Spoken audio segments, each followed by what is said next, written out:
my brothers were showing me around, and I was able to see buildings. I saw this beautiful, what I call the glorious city, and it was behind a wall, a big, thick, golden wall. And in the center of the city was a round building that had a dome.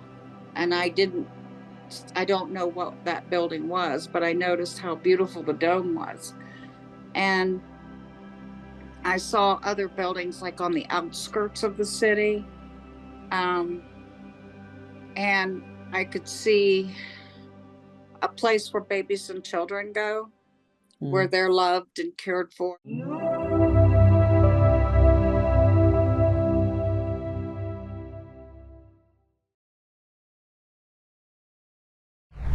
I'd like to welcome to the show Sharon Milliman. How you doing, Shannon?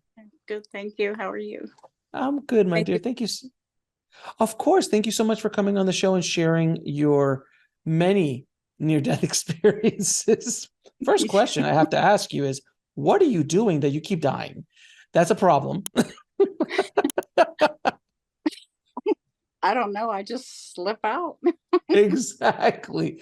So I've had a lot of people on the show that had multiple near-death experiences. So we generally try to focus on the most impactful ones. Since you've had 4, we spoke a little earlier. We're probably going to be focusing on 2 of the really impactful ones. But you have been, I mean, you've had such an interesting life so far, Sharon. It's really fascinating. Before your first near-death experience, what was your life like? I know it was young. You were 13 or so, if I'm not mistaken, correct? Yes, I was 13. So what was your life like prior? Were you spiritual? Did you have any inclinations? Were you religious? What exactly was your life like? I know you were a teenager still, but I was always a very spiritual child, not necessarily religious, but more spiritual. I saw God in everything, okay, even as a small child. And I was one of those. Well, I saw things that other people didn't see, so I was a source of other kids making fun.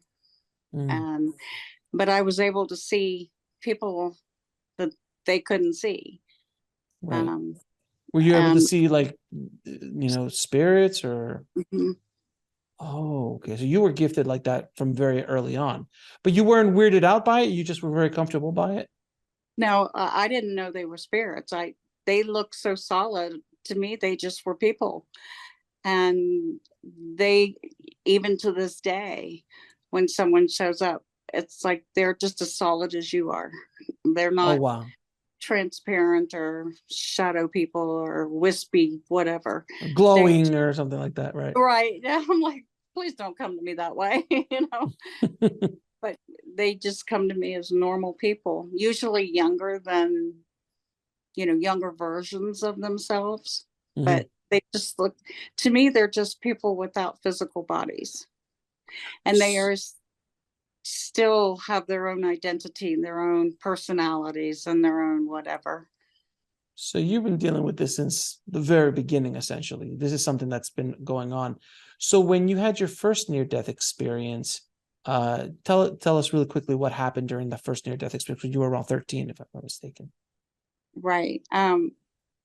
We had just moved to West Virginia, where we are now, 50 years later.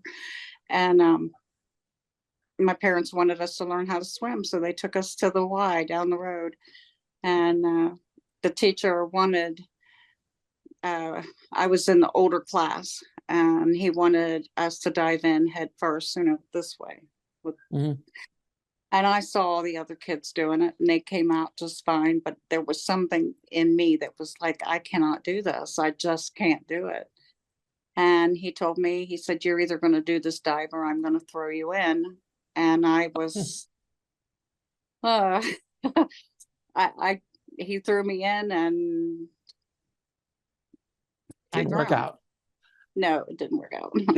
Different style of teaching back then. Very. Very different style of teaching back then. Wow. And so you died then, but what did you see during that near-death experience? Well, I'm laying on the bottom of a 10-foot in the 10-foot section, and I could see all the way around the pool without, I mean, I was dead on the bottom of the pool. And I could see myself on the Mm-hmm. bottom. Mm-hmm. I could see the water rippling on the top. I could see my mother. She was on the other side of the pool, and I could see her face as if it was right here. I could hear people screaming. I could hear people talking. Um, the lifeguard that was taking care of the little children in the 3-foot section of the pool, she screamed at my teacher. She called him by name and said, "Go in and get her." And then I could see his face, and he was frozen and he couldn't move. I saw my mom. She was screaming, and she was in the balcony where the parents were on the opposite side of the pool. Um, so I'm 13 and I have no idea what's going on. Sure, of None. course. Yeah. Um, so I'm seeing all of this. I'm hearing everything. I can see everybody all the way around all at the same time. And at the same time, I'm seeing this light. And it looked like a light bulb in the pool. And the light kept getting bigger and bigger and brighter and brighter. And it was this a brilliant white, but yet it was soft on my eyes. It didn't hurt my eyes. And um, it just kept getting, I don't know if I was going up to it or it was coming down to me, but it was just huge. And it just kept getting bigger and bigger and bigger. And it was about this close from touching me when I heard what sounded like a metal door slam, and it echoed. And the lifeguard who had the middle-aged kids, it was like in the 5-foot section of the pool, he had jumped in and was getting me out. He was doing CPR and getting me out of the water. And then I saw my mom. When I came to, I saw my mom and all these kids around, bunch of legs and feet. That's pretty Sure, much what. sure, sure. Yeah. So does this event change you in any, I mean, obviously it was traumatic, but did it change you any way in as far as knowing and things like that? Well, my mom and I never really talked about it. I didn't know what it was called. I had no idea what I knew nothing about near death Sure. experiences or had never heard anything about that. Um, if anything, it made stuff stronger. Things Hmm. that I experiencing as a child, it made it stronger until I became an older teen. And then a young mother, and then things in my life were just so busy that I just shut the door on all of it. And Interesting. And so you kind of you close that and you're like, I don't want to deal with that right now, and you kind of like put it in a box, threw it under the bed, right. which is never a good thing as a general statement when it's the thing under the bed is going to come back out unless you're going to have to deal with this at one point or another. Absolutely. And I did. So tell me about your second near death experience. Well, before the second experience, I had been hit by lightning several times.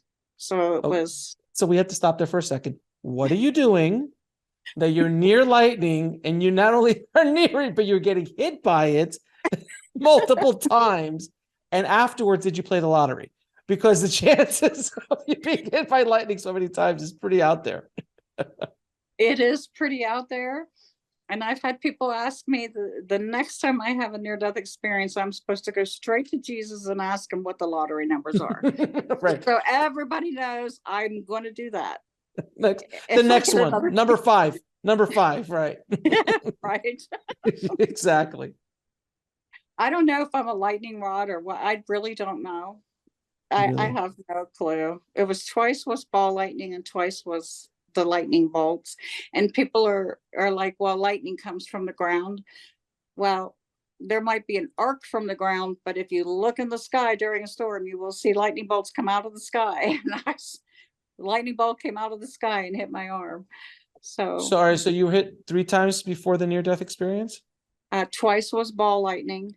What's ball And lightning? then it's like a fireball like this that'll just it can come through glass. It's kind of rare, Okay. but it can actually come right through the glass.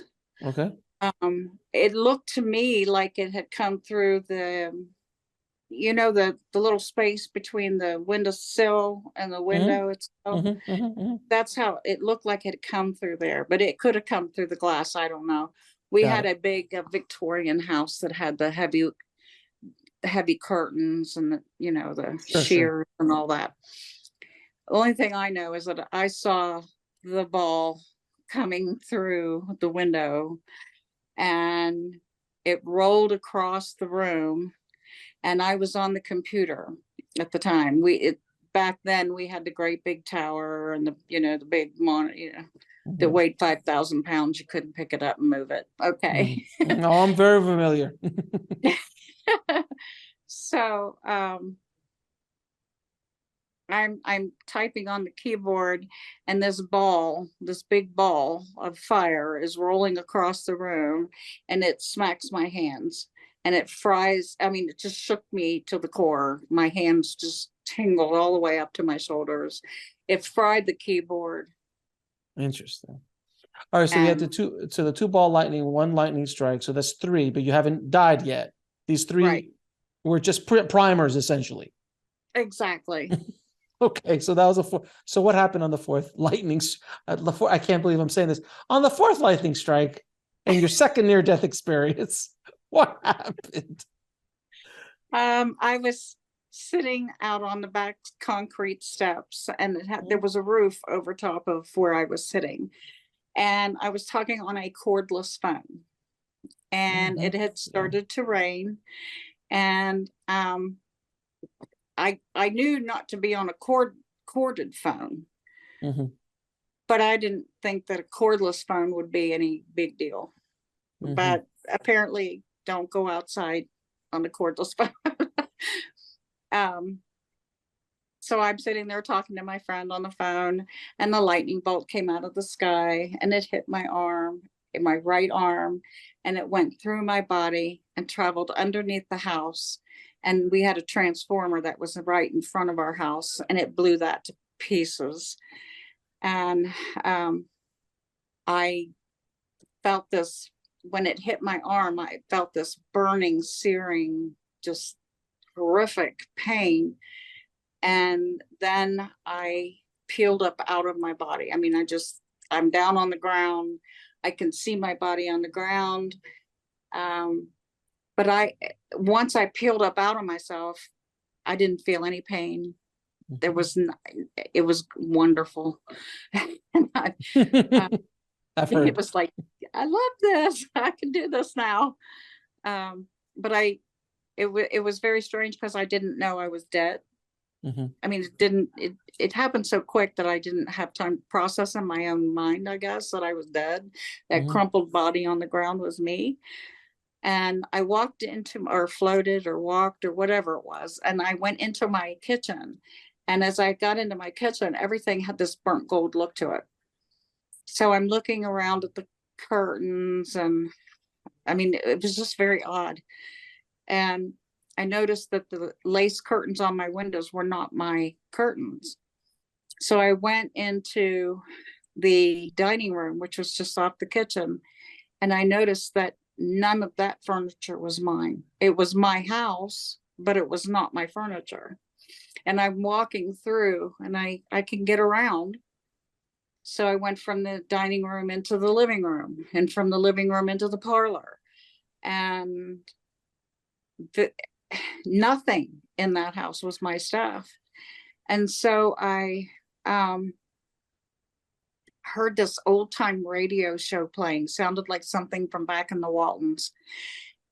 And I knew we didn't have a radio in the house. And I knew that I mean, we had no electricity, so how could a radio be playing? I didn't know where that sound was coming from, and I was looking for this sound, and I couldn't find it anywhere. And just as I was about to freak out because it was so odd, um, this huge, loving, formless presence, huge presence came and got me. And as soon as that presence appeared, I felt this huge peace, this love like I've never felt in my life. And it just filled me, just totally filled me. And I was at peace and I was calm and I was okay at that point. And we started, these beautiful pink and gold clouds appeared, and like part of the house disappeared. And all I could see were the pink and gold clouds. And we started moving very quickly. We didn't move up, we didn't move down, we went lateral, side to side. Mm-hmm. And so we're moving really fast through these clouds. And we get to the end of the clouds, and there's this garden. And it was the most beautiful garden I'd ever seen. It was a beautiful sunny day. It felt like the perfect day, 75 degrees, zero humidity, birds, flowers, it was just the most beautiful place. And the colors were just so rich and vibrant.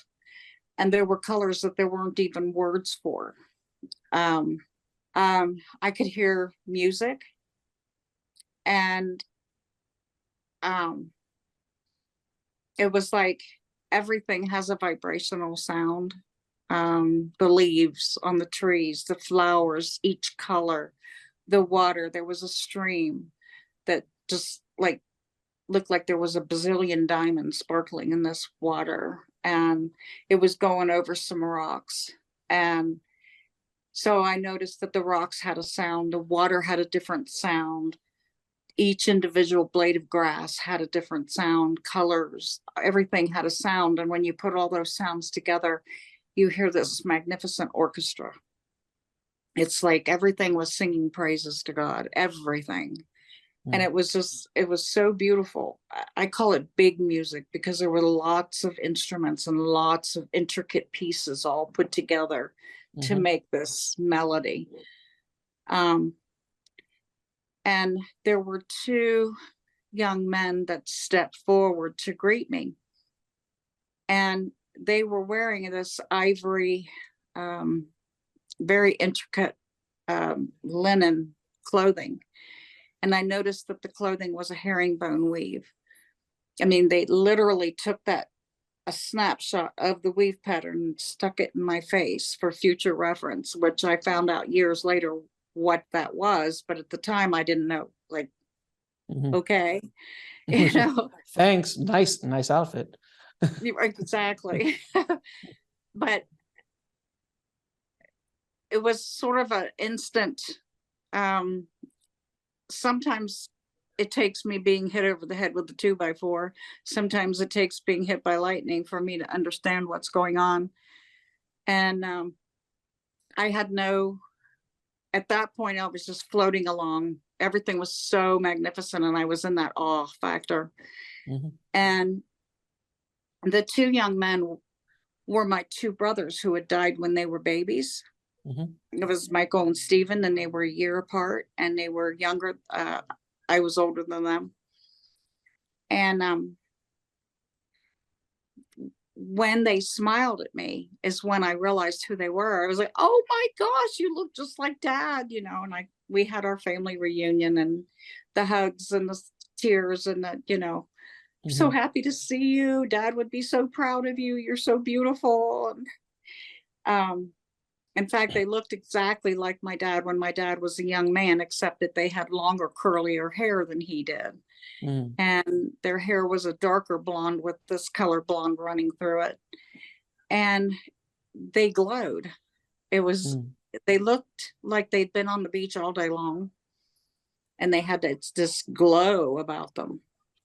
And then I realized everybody I saw had this glow. And it's sort of like they glowed from the inside out. So after we had our family reunion, We walked a little bit further into the garden, and it was time for my life review. So they were standing one on either side of me, and this huge loving presence moved from beside me to behind me. And then there was a whole bunch of other people that came around me, and I knew them, but I didn't know where I knew them from. Mm-hmm. And they knew me, but they were from all different time periods. And the clothing that they wore was like from different time periods. And they some of the women were in dresses, some of the men were in suits, other people were wearing jeans. I guess it depended on whatever they felt most comfortable in. Or what? Yeah. I don't know, but that's what made sense to me. Mm-hmm. Um, but they all gathered around me, and there wasn't one person there that was over the age of mid-30s. So they were all young and strong and healthy. Nobody was crying. Nobody was sick. There weren't crutches and wheelchairs and all that kind of. I mean, it was just amazing. It was like, wow, you all are so beautiful, and everybody's so strong and healthy. And when my two brothers actually had to tell me that I died, because Mm-hmm. at that point I didn't know that You I was dead. still you I still still hadn't didn't. Mm-mm. got it. And they actually had to tell me that I had died. And I was like, okay, if this is death, I can do this. This is not bad. And so then this screen comes down.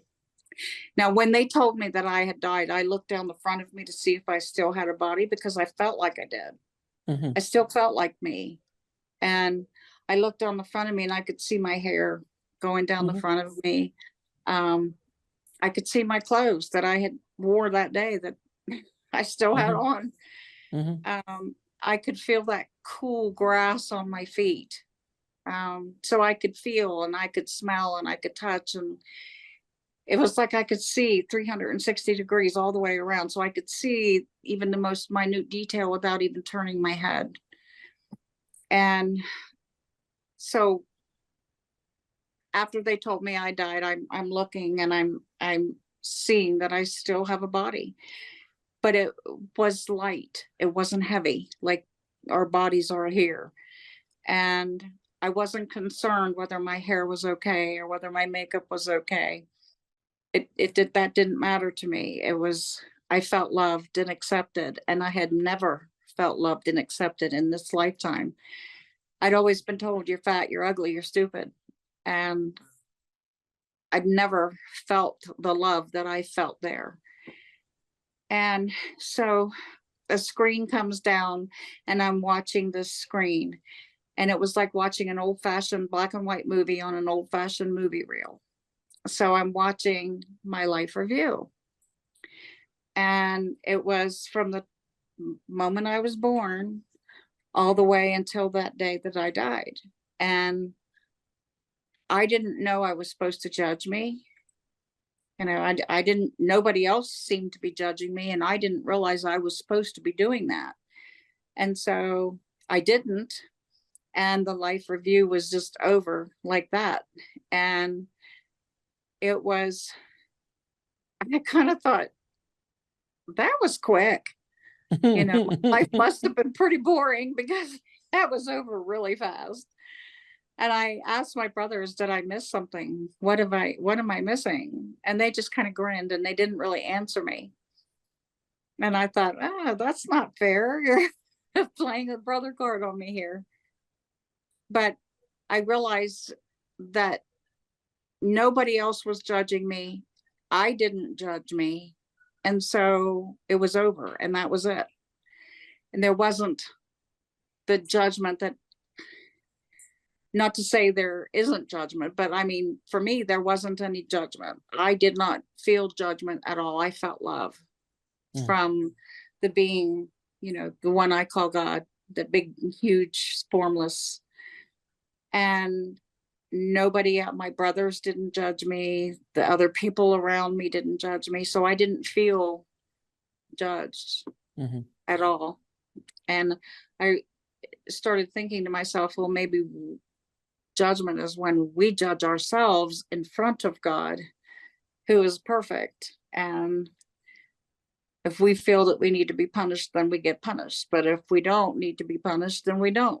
I mean, I don't know, but that's how I felt. I didn't feel anything at Did all. you feel what other people felt when you were interacting with them during the life review? Because that's something I've heard multiple times. I didn't. Okay, It interesting. just was like, It was a it movie. felt like I was watching it for information purposes only. And that's Okay. why I thought maybe my life was boring, because, you know, Well, and also this is not the ultimate life review, so you have no idea. This is part of, as we now know, many life review, many near death experiences. So it could have been set up that way for you, just for this specific near death experience. It's interesting. right. So what Yeah. happened after that? Well, my brothers were showing me around, and I was able to see buildings.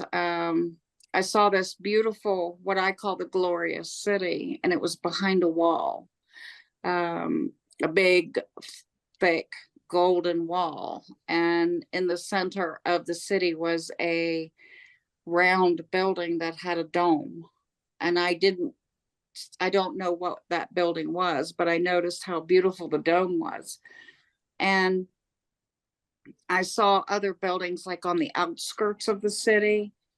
Um, and I could see a place where babies and children go, where Mm. they're loved and cared for by their, you know, grandmas and grandpas or great grandmas, or, their Ancestors. loved ones, and Right. right, ancestors, angels, mentors, teachers. There are people that are specifically trained to take care of these children, because they not only grow, they'll grow physically up to a certain point, and then they stop growing, and then it becomes all about spiritual growth. So babies and children go there, and they're loved and cared for, and they were all running around and swing sets and, you know trampolines and jumping boards and whatever. They were all having a great time, and I saw people taking care of them. And I saw another building that looked like a gigantic library, and it had books from top to ceiling, and they were every book on every subject you could possibly want to know. I called it the Hall of Knowledge, but I don't know if that's what it's called, but it was. So I saw that. I saw what looked like a spiritual hospital, like for, I'm calling it that. I don't know that that's what it's Sure. called, but what it looked like to me is it was, see, heaven's a very gentle place. It's, there's, it's very calm, very peaceful, very gentle, very loving. And there are people who may die very quickly, and they have no earthly idea what's going on. Like, I didn't have any earthly idea what was going on. I was in this beautiful place, but I didn't know I was dead. Mm. I had my two brothers who loved me enough to tell me, but there may be other people who don't have two brothers to tell them. So Right. they go to this place, and everybody's brought gently to the awareness of what's happened. Okay, Mhm. you're not on earth anymore. You're here with us, and we love you, and you know this is what happened, but you're okay, and you're here now. And then you go on from there. It's that kind of thing. It's not It's gradual. It's a gradual right. acclimation to where you're at. Right, exactly. It's not stark. It's very Okay. gentle. And um I didn't see anybody in pain. I saw no suffering. No animals were being killed. I saw lots of animals running around, rolling plains and hills and valleys, and um, Are they just, walking you through all of this, or are you seeing all of this? Like, are you I'm being seeing, toured? You kind of like being a toured almost? it's, that's what I would call it. Okay. We were walking, but I could see very, very far distances in great detail. So I Kind of don't like, think we had to walk right up to the building, but I could right. see the building. I could see inside the building. Kind of like But what you we, did with in your first near-death experience when you were able to see your mom's face, even though you weren't near your mom's face. Similar concept. right. Yeah. Okay. So you were taking a virtual tour. As you walked on the side, you could jump in and do basically a tour of heaven or Right. the other side. Right. Yeah. Interesting. So what else did you see? Um, well, there was this one beautiful castle wall. It was like a fieldstone wall, and it was like falling down, and it had pink roses growing up and over it. And I was just enamored by this beautiful wall because it Mhm. was a castle wall, it had fallen down, and it was just beautiful, breathtaking. I saw it in both my second and my third. Same wall, same Interesting. place. Um, I saw houses. Um, so like the city is right here. Mm-hmm. Okay. Over here was the other buildings that I saw.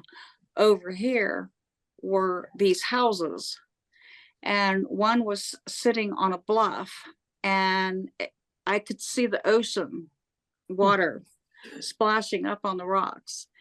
And the house was made of some kind of stone that kind of glistened in the light. There was a house directly behind it, and it was like a I don't know, English cottage type house. Sure. Sure. And there were beautiful rose gardens in the back. I don't know who lived in the houses, but they were definitely houses, and beautiful, Mm-hmm. beautiful houses. I did see one room. I was My brothers were with me, so I was literally taken to this room. And they were having a party inside the room, and it was absolutely breathtaking. The people were all dressed in fancy clothes. There was a man sitting in the corner on a great big piano, and he was playing music, and there were candelabras and um, roses spilling out of vases onto the piano. It was just breathtaking. There was the floor was like marble, and they had a pink plush carpet on the floor. It's chandelier bigger than my house. Um, and on the other side of the room, there were tables that had very expensive linen and silver trays. And on the trays, there was meats and cheeses and fruits and vegetables and pastries and just anything you could possibly breads, anything you could possibly want. And no, the bread, the food, the meat was not because animals were killed. It was because God can manifest anything with just a mere thought. No animals Sure. are killed. Um, but it's whatever you want, and you don't have to eat to sustain life. You eat because you enjoy it, and families enjoy it, and people who gather, they enjoy gathering over food. So it uh, it was an amazingly beautiful. Um, Everything was just beautiful. So you're walking with your brothers. You've got this other large being, formless being with you at this entire time. You've now accepted that you're dead at this point, I'm assuming, and you're just like basically just walking around. What happens after this amazing tour of heaven? Because you do come back. So how does that whole process happen? Well, I look over into the corner of sort of next to the glorious city, and there's a grove of trees, and I see Jesus walking through the grove of trees, and he comes up to me and he talks to me. And when he's talking to me, my brothers disappear. I don't know where they went. So I'm just looking at Jesus, and I'm listening to what he's telling me. And he walks me over to a wooded glen, and it's just so beautiful. Everything is so beautiful. And there was a log laying there, and I sat down on the log, And when I sat down on the log, Jesus walks away, and there's another man sitting on the end of the log. And that man was God. And we had started talking. And he asked me, it was kind of chit chat at first until I was kind of like stunned about everything, and I had to get my wits about because God Right. asked me, what would you do if it was just me and you? And I'm like, what? I had no idea what. And so he said it again, what would you do if it was just me and you? And I didn't understand. It made no sense to me. And I was like, I don't understand you. What do you want me to say? I don't have a clue what you're looking for. So he said, well, come with me. So we go through the woods, and there's a clearing, and he waves his hand and he shows me the vastness of the universe. The stars, the planets, the multicolored gases, all of that. But there's no trees, no people, no cars, no houses, no animals, nothing, just all of that. So I looked at God and I said, if there's all of that and just me and you, you'd be tired of me after the first 10 minutes and you wouldn't like me anymore. So no. Mm-hmm. And he just threw his head back and he started laughing. And then when I realized what I said, I was like, oh, who does that? Sharon, snap out of it. And then we went and we sat back down on the log, and he asked me again. And I started thinking, oh my gosh, how am I going to answer this? Because I still had no answer.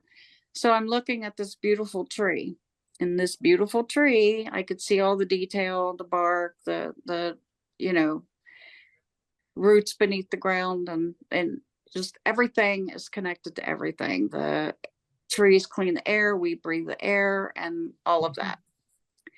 So I realized that. And now I don't know why I said this, because I've never read the Quran.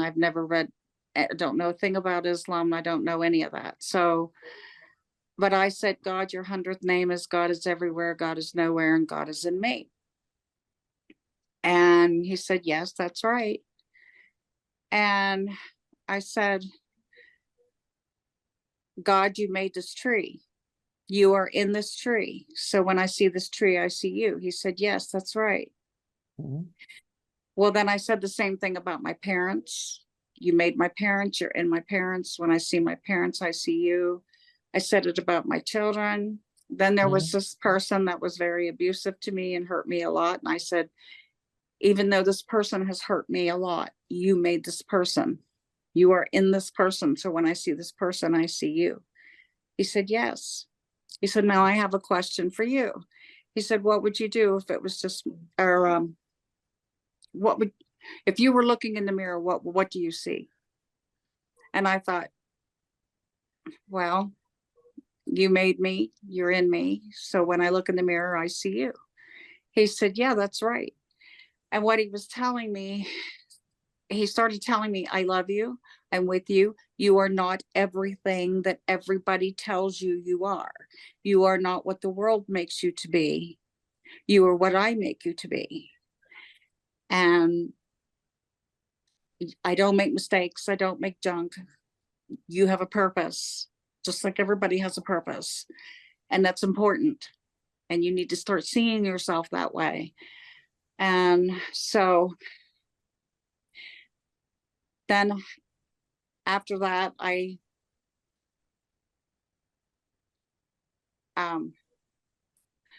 was shortly after that that I came back to my body. So after that, did you just come slamming back? Was there like, do you want to go back? Do you not want to go back? None of those questions were asked? I don't remember having any of those questions asked. You If just, there was a conversation between me and God about me coming back, it was not a good one. And I don't remember it. you were just slammed back into your body. Pretty much, yes. And it was And very then, painful. I was going to say the pain and everything started coming Oh, back. it was horrific. It was awful. I'm sure. So when you came back with this one, this near-death experience is a little bit more intense than the first one. And you could process it at a higher level than you could at the first one. How did you deal with this new experience? Did you share it with others?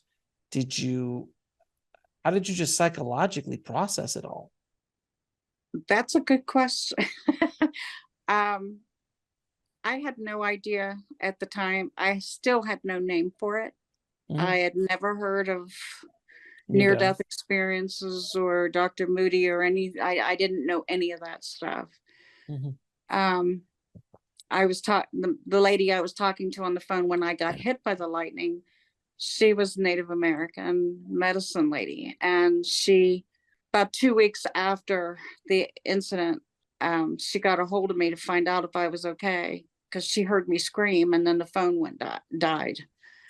And she didn't know what happened. And when I told her what had happened, you know, I went to this place, I saw my brothers, I saw Jesus, I saw God, Mhm.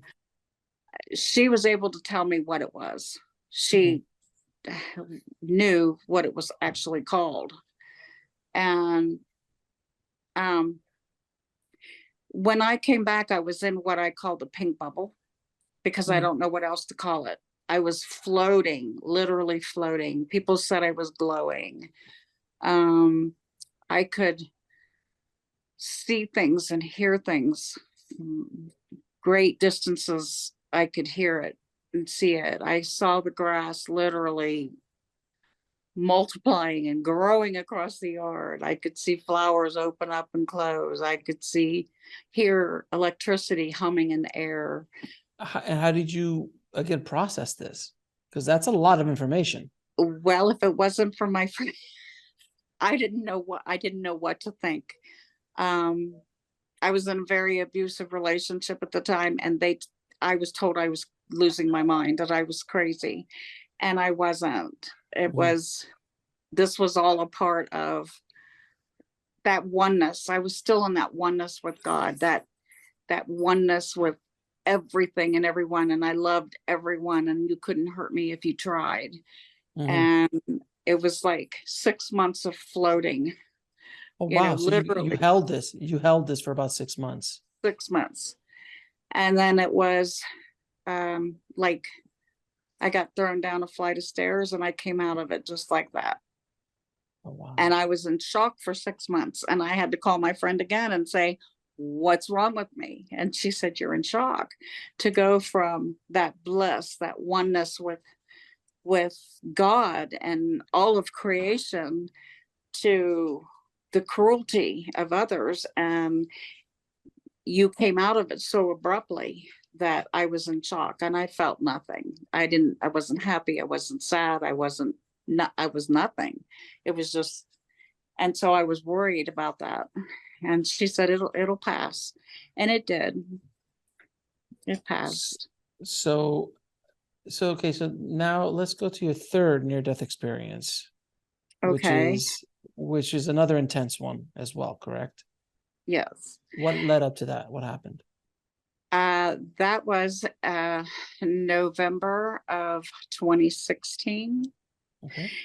And I had emergency surgery for a bowel blockage. Mhm.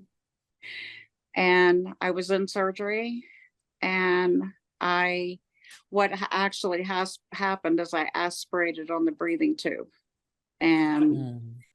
it, I quit breathing. And so when that happened, I left my body, and I was watching them operate on me. And they had these blue hats and they had their heads bowed down, and they had the blue gloves and they had the blood all over the gloves. And I thought that was just gross. So I went up into the corner of the room, hoping not to see inside my body. And so I'm sitting in the corner of the room and I can still see. And it was like I was sitting on a chair or something in the corner up by the ceiling, and I'm looking down. And what appeared was this rainbow colored swirling like thing. It kind of looked like an upside down whirlpool, and it was Hmm. sort of rainbow colored. And I just thought, all right, I'm out of here. And I went right up through that. And I ended up at the golden wall that surrounded the city Hmm. that I had seen previously. I also could see a the fieldstone wall, the With the pink roses. yeah, with the pink roses, and it was halfway between where the garden was and where the wall, the great big wall. So I'm standing by this big, it looked like it was pure solid gold, like cinder blocks made of gold, and it was very tall. I couldn't jump it. I tried. I couldn't. It didn't dawn on me just to walk a couple of feet down and open the gates, and there they, the gates were already open, but I mean to walk Hmm. through the open gates. I could hear people talking. Um, I could hear dishes clanging. I could hear music playing. They were getting ready for a party. So I'm standing there and I'm thinking, how in the world am I going to get through that wall? Because I'm done. I'm going through those. I don't want to go back. And there was this little brown and white beagle puppy, and he was jumping at my feet, and I was playing with him. So I was literally interacting with another being, a puppy. And then I saw hundreds of people coming out of the garden where I was at before. And it was on down, way down at the end to the left. And in between the garden and the wall where I was at was this meadow of tall grass and beautiful wildflowers. And Hmm. um, but all these people were coming out of the garden, and I saw two Middle Eastern men. They came up real close to me and then went into the city. I saw somebody that looked like maybe they were from New York or something, and they were like a construction worker, and he still had his hard hat on, and he had a tool belt that had tools stuck down in it. And he walked up close to me, and then he went into the city. And there was another couple. I mean, there were women and children and men of all ages and sizes and colors and shapes, and Hmm. just, Hmm. I mean, so many people I couldn't even count. Right. But the last two people that came up to me, and I actually knew the younger of the two. He had died years ago, and I knew him via his mother, by her showing Hmm. me pictures of him. And he was escorting an older gentleman. And all of the people, which I forgot to say earlier, everybody had their own angel. And the angel was taller, dressed in gown, blue sash, white gown, and was much taller than the person was, and glowy. Hmm. Um, so I knew the difference between the angels and the people, and everyone had their own angel. So when these two walked up to me, and I knew the younger of the two, I just was so excited. I was like, I know you. Hmm. And he smiled at me, and he escorted his father into the city gates. So um, I didn't know what the puppy was about, but I was playing with the puppy. Um, there was more to it, but that was the most important part of Hmm. what I experienced. So when I uh, came to in the hospital, I still had the breathing tube in my mouth, and there was a nurse standing by me, and there was machines. And when the nurse realized that I was waking up, he got the tube out of me, I guess. And Hmm. um, when I got well enough to go back to my room, I picked up my phone, and on my phone was a message from another friend of mine. And she told me that the mother of the young man that had died previously, her husband had died that day while I was in surgery. And I said, I know. because I saw him. He was with her son and they were in the city. They were fine.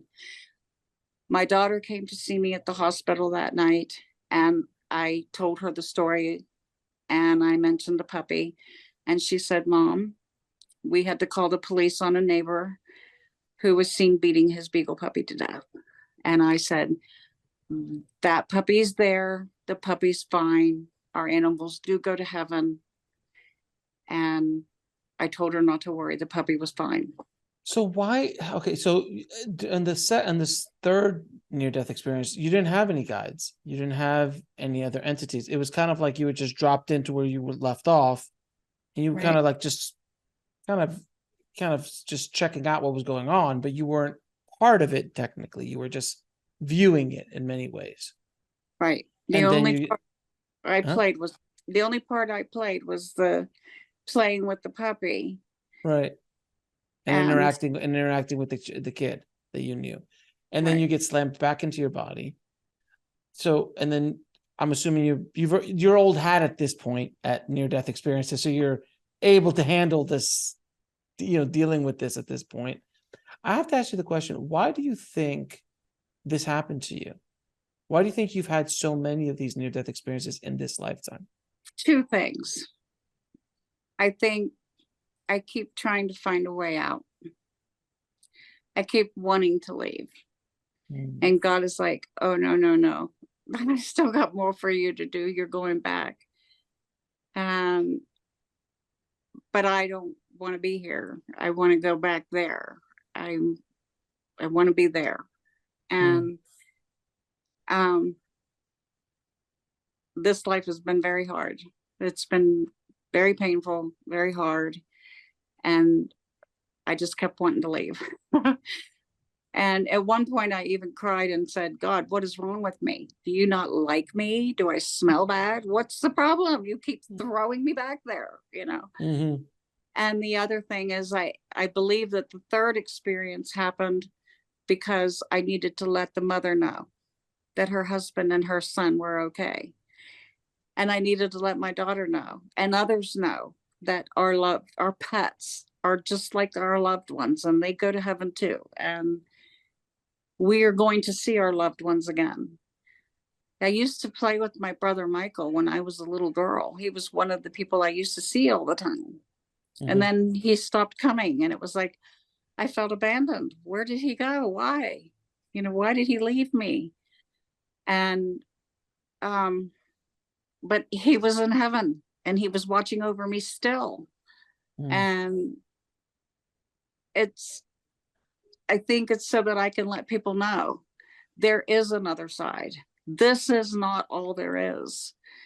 And that what's there is the love is so huge, and it's what's there is more real than here. And not the first time I've heard that. Not the first time I heard that. What?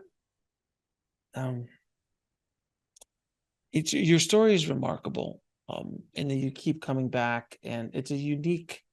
There's elements of it I've heard before. There's elements I haven't heard before, and every near-death experience is very custom made for the person. When did you decide to come out of the closet, if you will, publicly about this, to do interviews and to really talk about these experiences in a larger way? It took many, many years. It really did. It was very hard. And sometimes it's still very hard because there's a lot of people out there that are harsh. I'll just say harsh. Sure. And I've lived with so much abuse over the years that I don't know how to take people sometimes. But I think that God uses, he will use these kinds of things where people who've had near-death experiences come back and they feel very strongly that we have to share with other people to let people know, whether we've been told to or not told to, we feel like we need to let other people know that, to have hope that this is not all there is, that heaven is real and God loves you or whatever name you have for God. You know, he's got a bazillion names and he speaks a bazillion languages. So whatever, you know, he, she, whatever, you know, and that we are loved and that we're not just thrown here so that we can flounder and screw up and then burn in the fire of whatever. That's not, Right. that's not who it is. That's not the God I met. And so Right. maybe he's wanting us to come back and say who he is, you know, what did we meet? Who did we meet? You know, our loved ones are still there. They're not that far away. Mm-hmm. And I found that heaven isn't up or down. Heaven is this way or Mm-hmm. what, you know, and It's jumping to another realm, if you will, left to right. or walking from one room in your house to another. I found death to be very seamless and very flawless. One minute I was here and then I was there and I was blown away because I had no idea what was going on. Right. Right. Sharon, thank you so much for sharing your story with us. I'm going to ask you a few questions I ask all my guests. What is your definition of living a fulfilled life? Doing out of love for others. If you had a chance to go back in time and talk to little Sharon, what advice would you give her? Don't listen to the world. How do you define God?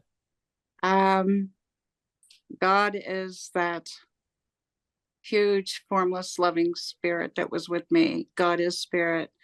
But I also define God as he is love, pure, pure, pure love.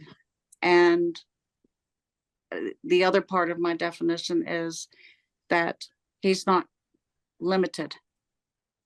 He is so huge and so beyond any little box we might put him in that he can talk to us in many multiple ways.